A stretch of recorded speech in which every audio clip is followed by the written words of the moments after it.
This is how to breed a Frontosa pair. The pair you see in this video is Herman and Annie. The first thing you need to breed a Frontosa pair is to have a pair of Frontosas, and they need to be a viable age. The information I've gotten from a fish farm breeder is they need to be 2 years old. Now mine didn't start breeding until they were 3.5 years old, so the age can vary. The next thing you need to breed the Frontosa pair is a stable pH. The pH needs to be from 7.7 up to about 8.5. Stable pH is the most important. If you use water conditioners, that can cause it to go up and down, and your Frontosas do not like drastic changes. If your pH is not at least 7.7, I would either use crushed coral sand or put some coral in your refugium or sump or inside your filter to use as filter media. This will help to maintain the pH at a proper level. Some people don't realize how important substrate is to breeding fish. I've had the most success out of breeding my 5 Frontosa pairs with sand. It can be any type of sand, as long as it has no big pieces where it can hurt the Frontosa when they sift and move the sand around. Frontosa, just like all other cichlids, like to go through a process of nest building. It may not be as big a deal as it is in the wild, but they do go through a little bit of the motions of making an area to breed in.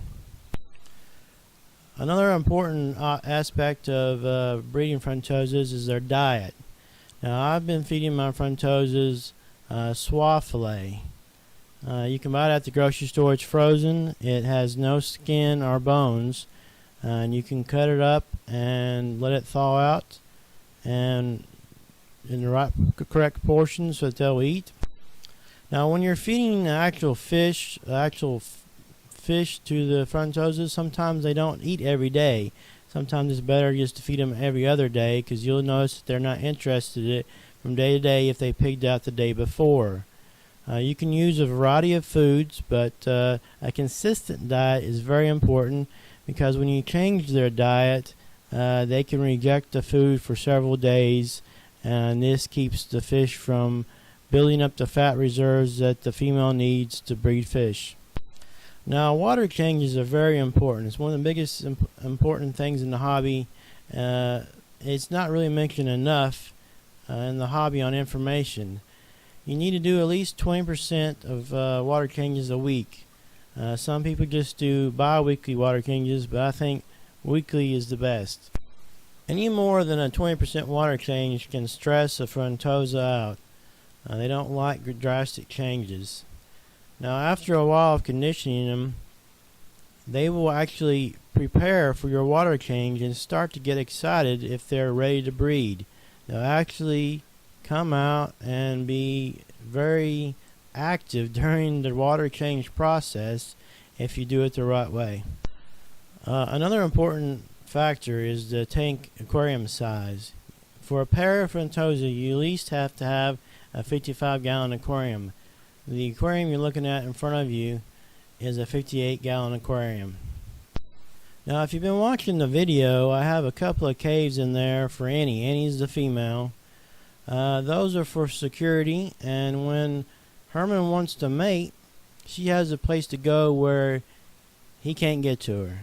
So having caves where the female can go and the male cannot is very important in the breeding process. Now the current in the aquarium is often overlooked. Frontosas do not like strong current.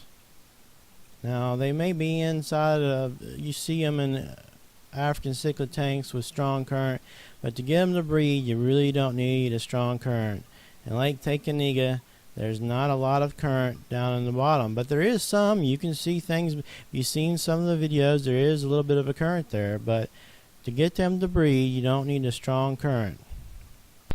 Now here's the last and most important factor. You may not think it's the most important, but when they start to flirt and you think they're about to breed, If you're going to watch them, don't do a lot of movements.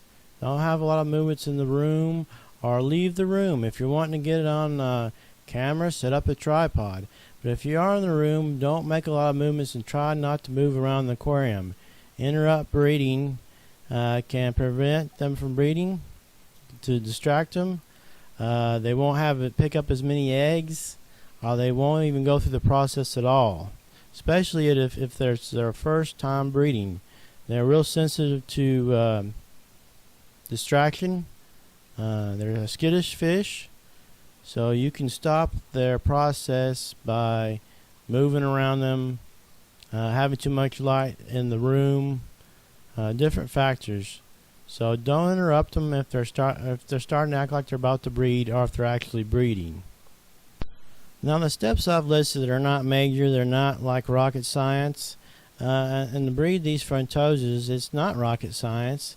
You just need a male and a female that are old enough, mature enough to breed. And if you've bred cichlids before, these aren't any harder. You just have to get them to the right age.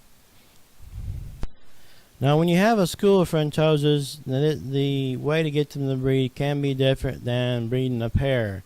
But just remember, having a place to have security for the female during this process is very important. Caves, stacking up rocks where the female can go and be left alone from the male. I hope you have a good time breeding these fish and enjoying them. And if they're not old enough yet, your Frontosas, if you take good care of them, will live to be up to 25 years old, and they will breed for you eventually. If you enjoyed this video, give it a thumbs up, comment and subscribe to channel Ricky Kennerly Cichlids, where fish swim.